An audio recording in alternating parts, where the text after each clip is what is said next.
Hi, and welcome to our Facebook Live. We're Women Rising Together. I'm Linda, and this is Sarah. We're really happy you're here. Thanks so much for watching our videos, for sharing them, for commenting, sending us the private messages. We appreciate all of that. And if you'd like even more interaction with us, you can join our group, Women Rising Together. We're going to put a link to that in the bottom of the Facebook Live today. So, today we want to talk about, do you choke under pressure? What does that even mean? I feel like, to me, in my brain, it means, when you're getting stressed out about something, when people are telling you need to do this or you need to complete something, that you just get really stressed and frazzled and oftentimes give up. Yeah, get kind of immobilized. Yeah. It's interesting. We've been talking about this a lot because with Simone Biles deciding that for her own mental health, she needed to withdraw from several of the competitions.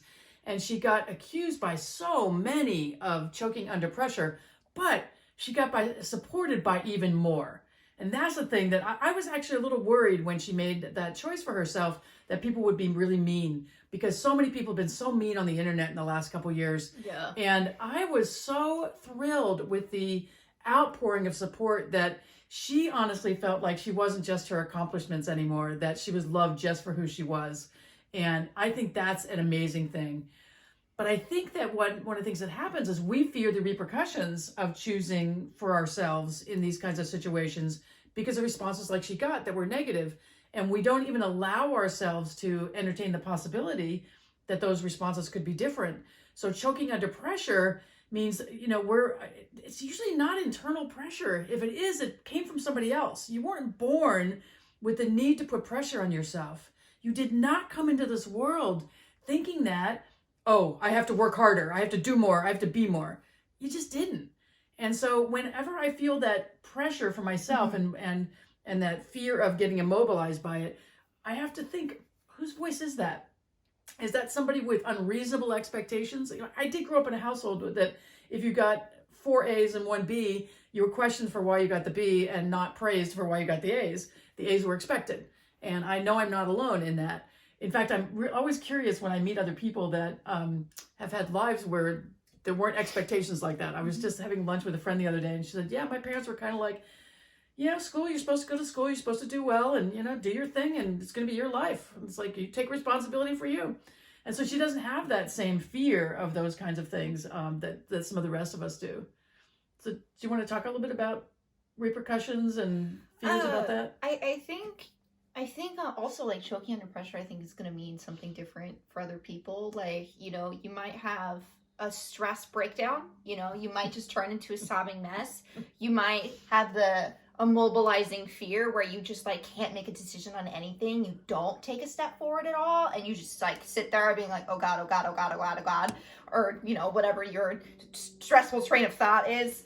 And then some people might feel like they have to turn tail and run. Yeah. And so everyone's choke under pressure response is gonna be different, and then the repercussions, I think, are different for everyone too, what they're going to feel. So some people might feel they're just going to disappoint everyone at the end because they're under so much stress to be stress and pressure. I combine the words in one. Oops. To be perfect. Mm-hmm. A lot of people expect perfection from other people, which is just bonkers to me, because who is supposed to define perfection, but with that, it's disappointing other people, which I think, to me at least, that goes along with the immobilizing fear of, oh no, I'm going to disappoint them, so I don't know what to do now because I can't disappoint them. But if I don't do something, they're going to even be more disappointed. But if I do something, I might not be good enough, so I'll still disappoint them. So there's that. It's so funny because you are so concerned about disappointing. Oh yeah. And it's like, and that's one of the things that we work through, that just, I don't want to disappoint you. If I go over something with her and say, hey, how about doing this or this or this, usually it's fine, but every once in a while it's like, oh, I just don't like disappointing you. It's like, I'm not disappointed at all. If I make the wrong decision, because that's what it leads to, is making the wrong decision and disappointing her. And it's like that, there's no disappointing me. That's like, oh, okay, we make a decision, we move forward, we see what the consequences of that decision are, and we work it out from there. But one of the things I think when that happens is we can either power through, or we can just kind of collapse and run away or whatever. And I felt like through a lot of the pandemic, I was doing a lot of the collapsing, and I think we both felt like that. And we felt like as long as we were keeping our sanity and keep ourselves alive, we were in good shape. And I know some of you were in that same position, but this powering through thing, and the opposite of like giving up, there is a middle way. And that's the piece that I've been trying to relearn. I had it really well ingrained in me before the pandemic. And then I just got into this, I can't do anything. I was immobilized for a long time. My business really changed, and the people I was hanging out with changed. Everything changed. And I just wasn't strong and full of self-care and knowing that I was okay so much anymore. And so, a lot of the work we've been doing is about what does our self-care now look like, that we have, everything has changed in our lives. And what do we do to lift ourselves up in ways that worked before, and new ways that, because we don't have access to some of the ways that it worked before.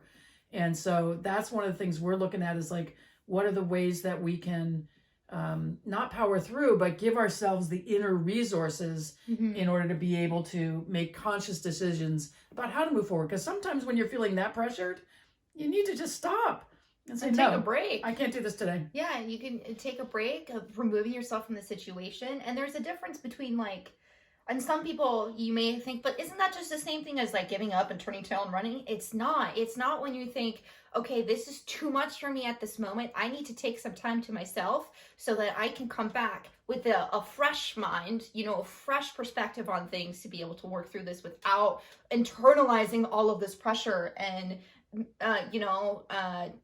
making me feel frazzled. Because when you're frazzled, you're not going to be able to think clearly, and so your decisions are going to be affected, which means you may not make the best decision, which means then it's, for some people it's like, oh no, then I'm more likely to disappoint someone. So there's the thing of making sure that you're taking a break to make sure you're at 100% to be doing what you need to be doing. And so and that's exactly what Simone Biles did. She was like, I am not at 100% to be able to do this, and I need to be at 100% to be able to do this. And because I'm not at 100%, I need to take a step back. When I looked at the video of what those moves look like in slow motion, that woman could die by not being in the right headspace. And, not all of us are faced with life or death kinds of decisions when it comes to making a choice to move through when we're stressed or not. But you need to decide for yourself. This is not somebody else's decision for you.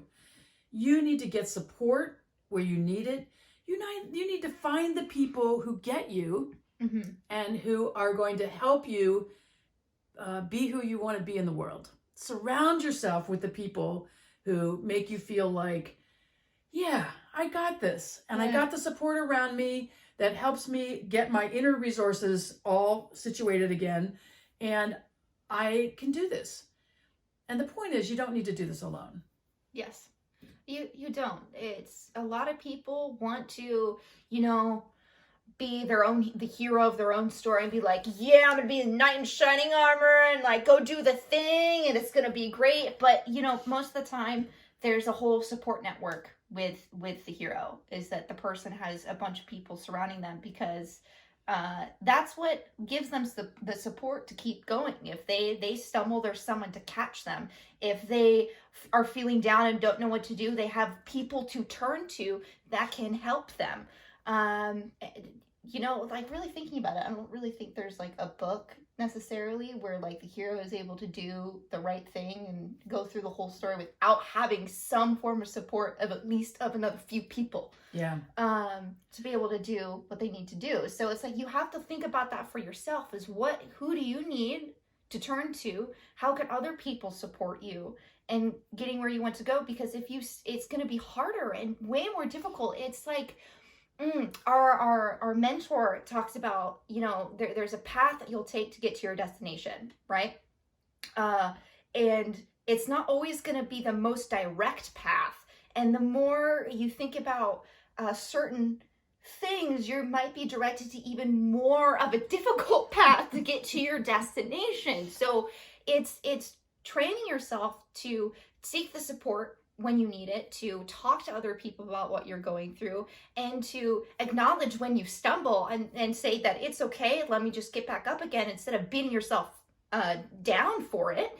Because if you're able to seek other people for support and that sort of safety net, you're more likely to be directed, through the universe, source, whatever, God, whatever you want to call it, on the easiest path to get to your destination or your goal, versus the one that's less traveled by literally everyone, including yourself. So that's what we've been doing. We've been trying to find the places and the ways that make us feel so filled up that it's just easy to see where the next step is. Yes. Everything should flow with ease and grace. And if you are not surrounded by people who love you in that way, to allow you to make the choices for yourself and to plot that path and to find the easier way, then you need some support. And that's one of the things we're really committed to. It's one of the reasons we created Women Rising Together, and the reason we created this Creating Your Post-Pandemic podcast series that we would love to invite you to join. We're going to put a link in the comments so that you can join us, because we want to provide that support. We want to provide that safe place for people to be able to look at the things that have been happening to them and for them, and plot the next steps so that they can rise out of this even stronger. We mentioned last week that one of our favorite restaurants was closed because of the outbreak here. It's very bad in our county. I just read another restaurant closed. I just read 10 of our cheerleaders came home from camp with COVID from the local high school. So there's a lot going on. There's going to be a lot of pressure and a lot of stress coming. Our county is announcing new restrictions today. And I'm okay with all of that, honestly. I just feel like we need to do what we need to do to get through it. We need to support each other and love each other up till the time we can get there. So we're going to be coming to you live every day this week.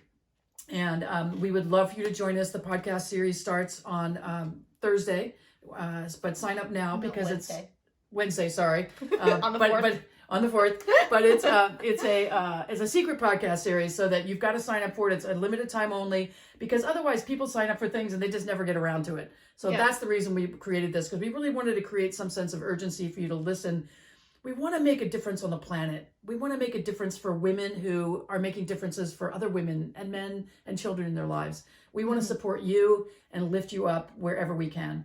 So we hope you'll join us in our podcast series. The link to join is below, and we're excited to be here with you. Yes. So thanks so much. Until next time, we love you. Mwah.